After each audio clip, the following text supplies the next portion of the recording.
I'm going to show you how to get your YouTube thumbnails to pop with this really cool tool. So with that being said, let's get away from the cookie cutting and let's get right into it. So you want to go to ideogram.ai. So it's ideogram.ai. The key thing that I want you to know that you can utilize a free version of this, but there's also a paid version if you like as well. The one thing to be fully transparent on the free version is that you're given 12 credits a week. Those are free credits.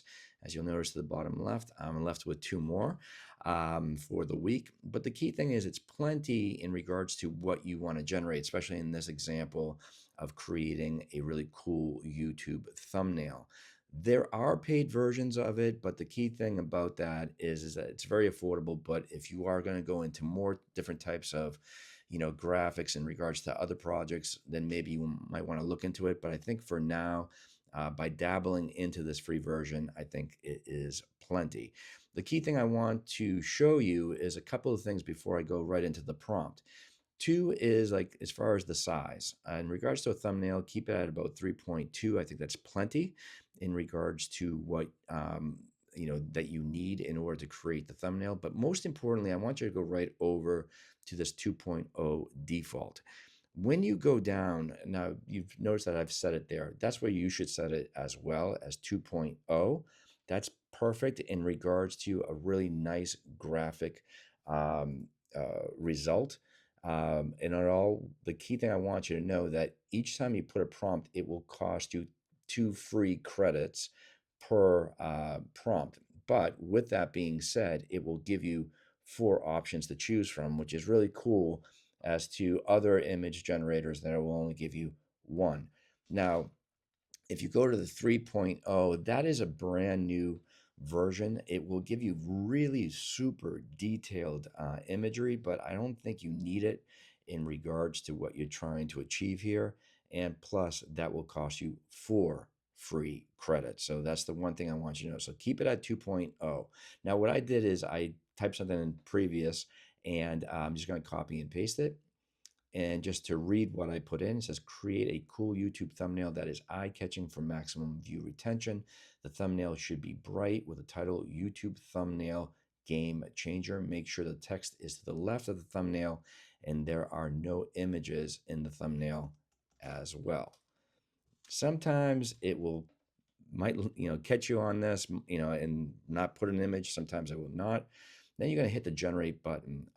As you notice, it will tell you that it will use 2 credits. So this will go ahead and generate it. Now, depending on how busy or what time of day that you put these on, as of right now of this recording, it is not that busy. So it is going to generate this rather quickly. And as you can see, it'll give me 4 versions of what I typed in.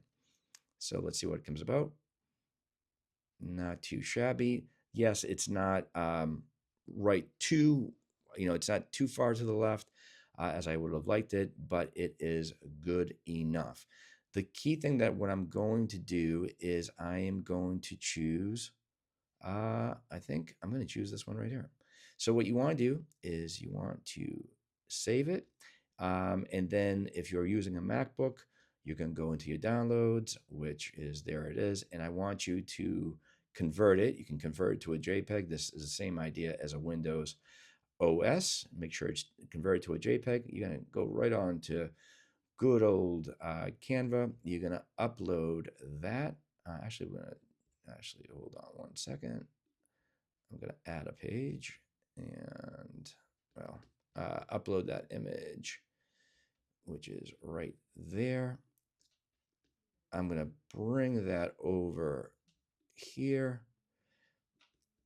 And then what I'm going to do is take the background and convert it to that color.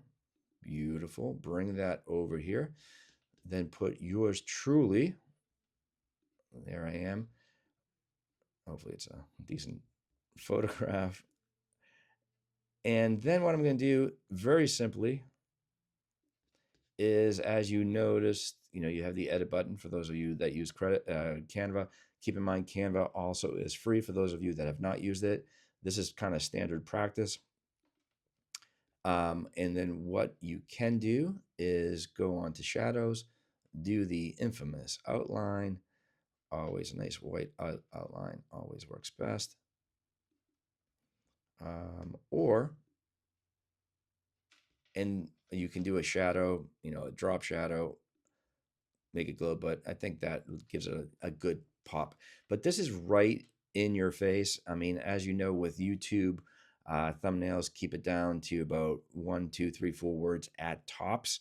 And then what you're going to do is you're going to upload this onto your YouTube thumbnail, and it's eye catching. So it does take a little bit out of the standard, cookie cutting of canva.com, but obviously you can go a lot more detailed in regards to how you want thumbnail to show up. I mean, mind you, I put something very general, but it should give you the idea of what you can create. The stuff is amazing. So again, you want to go to ideogram.ai, get creative, you'll get hooked on it, and I will guarantee you your thumbnails will pop. So there you have it. Very simple tool, audiogram.ai. It is something that you should definitely utilize, the free version, dabble with it, get creative with it, because it will definitely give you the pop that you need, that you will definitely stick out from the other thumbnails from other creators, with all due respect. The key thing is that by doing that and making it really creative, it will cause that effect and you will get eyes onto your product. Again, keep in mind, right? The YouTube thumbnail is the book cover. Ultimately, you want them to turn that book cover and start reading your content. Of course, you can utilize other AI generators like ChatGPT and other ones that are out there. But I think this tool is great just because of the pure factor that it gives you 4 different options. And just to be completely transparent, I am not affiliated with them at all. It's just something that I've been utilizing for the past 2 or 3 months for my other projects. And I think you should be dabbling in it as well. So with that being said, start getting creative. And as I always say, let's play.